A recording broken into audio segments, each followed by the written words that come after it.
अनंत जन्मों से जिस विश्राम की हम खोज कर रहे हैं, जिस शांति, जिस आनंद, जिस परम लाभ की हमारे हृदय में चाह है, हम जान नहीं पा रहे। वो चाह प्रभु से मिलन की ही है। जब तक हम अपने अंशी प्रभु का साक्षात्कार नहीं कर लेते, तब लगी कुशल न जीव कहूँ, सपने हूँ मन विश्राम।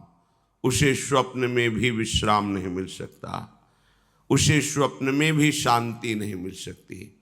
इसलिए स्वयं भगवान अपनी प्राप्ति का, अपने मिलने का मार्ग बता रहे हैं। श्री भगवान कह रहे हैं, सततम कीर्तयन्तो माम यतन्तश्च दृढ़व्रताः नमस्यन्तश्च मां भक्त्या नित्ययुक्ता उपासते। हे अर्जुन, जो नित्य निरंतर मेरे भजन में लगे हुए हैं, भजन भी ऐसा दृढ़व्रती होकर, लगन पूर्वक, प्रेम पूर्वक, ये भजन भगवत साक्षात्कार कराता है। नित्य निरंतर मेरे भजन में लगे हैं और लगन पूर्वक। लगन लगन सब कोई कहे, लगन न जाने कोई। लगन उसी को कहते हैं जिसमें मन तन दोनों का विस्मरण होकर केवल आराध्य देव का साम्राज्य।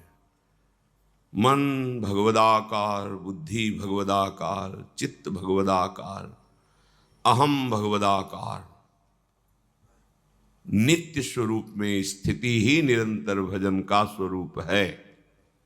इसीलिए कहा दृढ़ वृत्ति। ये दृढ़ वृत्ति वही हो सकता है जिसके हृदय में सत्संग के द्वारा ये बात बैठ गई है कि शरीर के जितने भी भोग हैं ये सब भ्रमात्मक, केवल समय नष्ट करने के लिए हैं। और ये परम सत्य बात है। अभी आप अज्ञान से युक्त हैं, इसलिए आपको ऐसा लगता है कि अगर अमुक अमुक भोग मिल जाएं, अमुक अमुक सुख मिल जाए संसार का, तो हम सुखी हो जाएं। लेकिन जिनको वो भोग प्राप्त हैं, जिनको वो सुख प्राप्त हैं, वो उनमें सुखी नहीं हैं। मान लीजिए, कई बार सत्संग में सुनाया है ये बात इसीलिए सुना रहे हैं कि आप तो अल्प भोगों के स्वामित्व को धारण करते हैं। मेरे पास इतना रुपया, इतनी जमीन, इतना। चक्रवर्ती सम्राट महाराज भर्तृहरि जब युवावस्था को प्राप्त हुए तो युवावस्था में सबके हृदय में भोगाकर्षण होता है। सबको अच्छा लगता है, सुंदर पति हो, सुंदर पत्नी हो, सुंदर महल हो, खूब भोग सामग्री हो, हमारी आज्ञा पालन करने वाले सेवक हो, आदि आदि। जितना तुम सोच सकते हो उससे बहुत अधिक महाराज भर्तृहरि जी के पास था। क्योंकि चक्रवर्ती उसे ही कहते हैं। भूमंडल में एक छत्र राज्य, जहां से सूर्य उदय होता है और जहां सूर्य अस्ताचल को जाते हैं, वहां तक उनका एक छत्र स्वामित्व। छोटे भाई विक्रमादित्य महान बलशाली, महान बुद्धिमान, कुछ कमी नहीं। यौवन अवस्था का आवेश, बार बार मन भोगों की तरफ, इंद्रियां भोगों की तरफ, क्योंकि इनका प्रमथन स्वभाव है। प्रमथन माने मथ देना, व्याकुल कर देना। जिस भोग का स्फुरण हुआ, संकल्प बना, क्रिया के लिए व्याकुल कर देना, ये प्रमथन स्वभाव वाली इंद्रियां भी हैं और प्रमथन स्वभाव वाला मन भी है। जब तक प्रभु का आश्रय नहीं है, तब तक इस व्याकुलता को कोई सह नहीं सकता।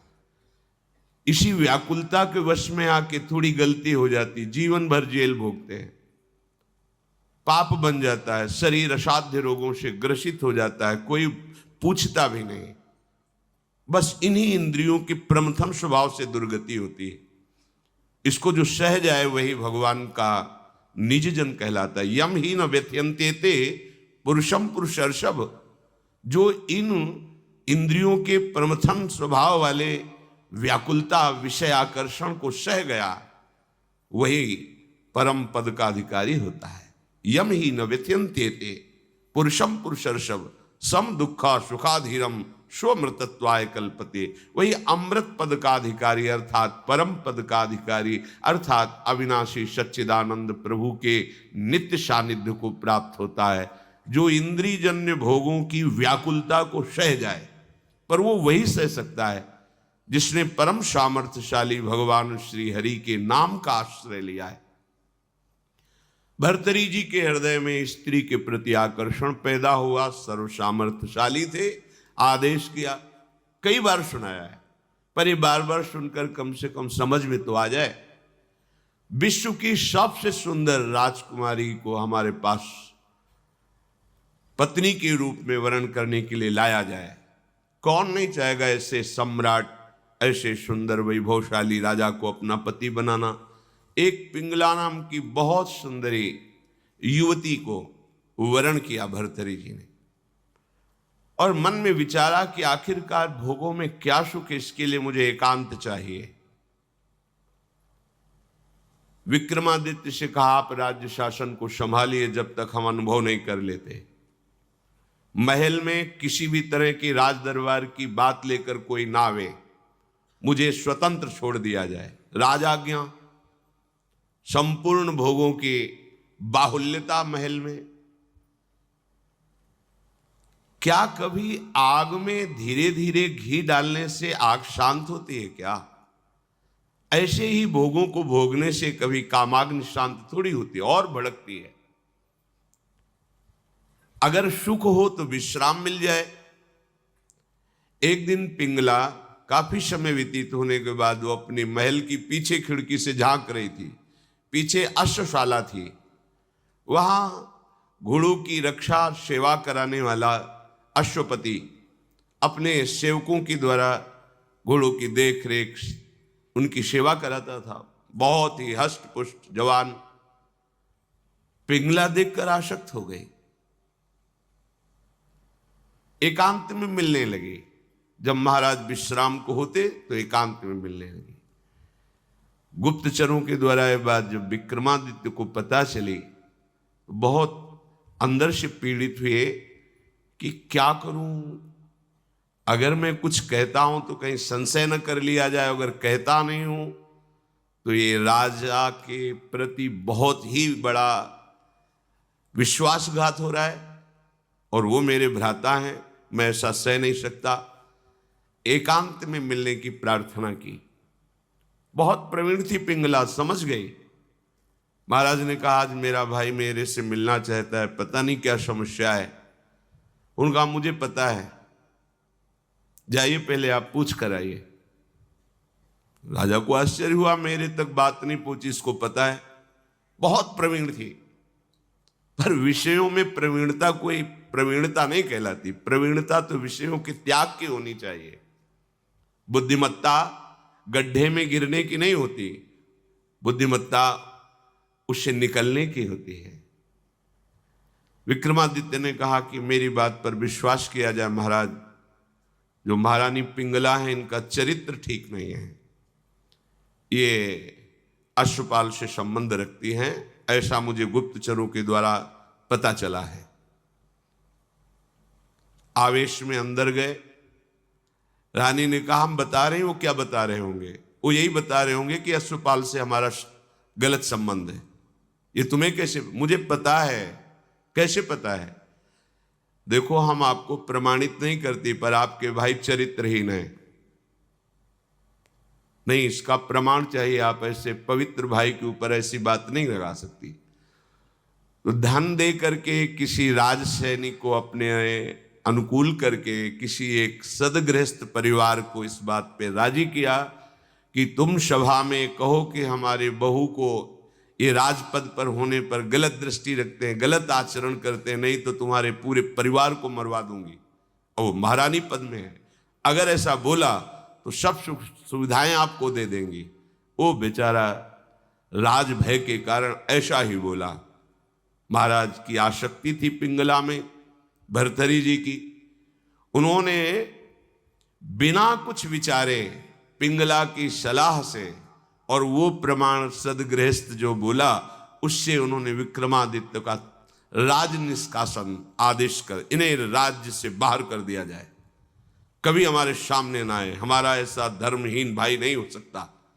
विक्रमादित्य ने समझाने की कोशिश की लेकिन उनको समझ में नहीं आया। अब तो स्वतंत्रता, लेकिन जो धर्म युक्त होता है भगवान उसकी रक्षा करते हैं। एक ब्राह्मण तपस्या कर रहा था धन लाभ के लिए। देवराज इंद्र प्रकट हुए और उन्होंने कहा कि ये लो अमृत फल, और अंतर्ध्यान हो गए। ब्राह्मण ने कहा वैसे ही दरिद्र हूं, भूखे मर रहा हूं, अमर होके क्या करूंगा, मुझे तो धन चाहिए था। तो चलो विचार आया भगवत प्रेरणा से कि ये फल हम महाराज भर्तरी जी को दे देते हैं। अगर धर्मात्मा राजा बहुत काल तक अमर रहेगा तो प्रजा सुखी रहेगी। राज दरबार में तपस्वी ब्राह्मणों के लिए कहीं कोई रोक टोक नहीं थी। वो गए महल में मिलने की आकांक्षा की, तुरंत आदर सहित महाराज भर्तरी उपस्थित हुए, आज्ञा कीजिए। और उनका हमने तपस्या की थी धन प्राप्ति के लिए, पर मिला ये मुझे अमृत फल, क्या करूंगा अमर होकर, वैसे ही गरीब हूं। हमारी इच्छा है कि आप जैसे धर्मात्मा राजा यदि अमर रहेंगे तो प्रजा का पुत्रवत पालन करेंगे, और मुझे धन चाहिए तो आप धन दिला दीजिए और ये अमर फल ले लीजिए। अविश्वास की कोई गुंजाइश नहीं थी क्योंकि तपस्वी ब्राह्मण थे। महाराज भर्तरी ने आदेश किया जितना ये धन चाहे इनको दे दिया जाए। अमर फल लेकर एकांत में विचार किया कि मेरा संपूर्ण मन तो पिंगला में लगा हुआ है, मैं अमर होकर क्या करूंगा।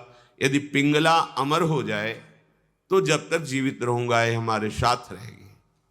पिंगला को बुलाया और कहा महारानी ये फल खा लीजिए, हमारे देश के ब्राह्मण की तपस्या से ये अमर फल मिला है, इससे तुम मरोगी नहीं, अमर हो जाओगी। उनका आपको पता है कि अमर फल ऐसे नहीं पाया जाता, स्नान आदि करके देवार्चन करके हम पा लेंगे, दे दीजिए। ले लिया। पिंगला ने विचार किया कि अगर मेरा मित्र अश्वपाल अमर हो जाए तो फिर हमारा मिलन होता रहेगा। एकांत में जब अश्वपाल मिला तो उसको अमर फल दे दिया कि तुम पालो इसे। उसने भी कहा हम पालेंगे, लेके चला गया। और उसकी परम आसक्ति थी महाराज के दरबार की नर्तकी वैश्या से। नवयुवती अत्यंत सुंदर।